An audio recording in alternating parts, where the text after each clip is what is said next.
या न्यायालयीन तपशिलाच्या बरोबरच आपल्याला आत्ता या क्षणाला परळी आणि बीड परिसरात काय घडतंय तेही आपण पाहणार आहोत। बीड जिल्हा आहे, परळी तालुका आहे।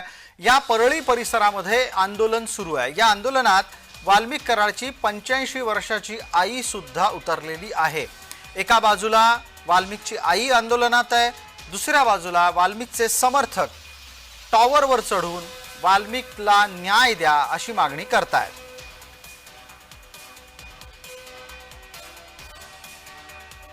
न्याय मिळाला पाहिजे तोपर्यंत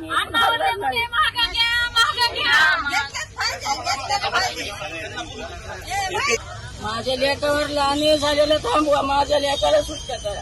हे सगळे गुन्हे खोटे आहेत, जाणून बुजून राजकारण करायला लागले। आम्ही करायलेत माझ्या लेकावर, आम्ही सगळे खोटे नाटे गुन्हे रचायले।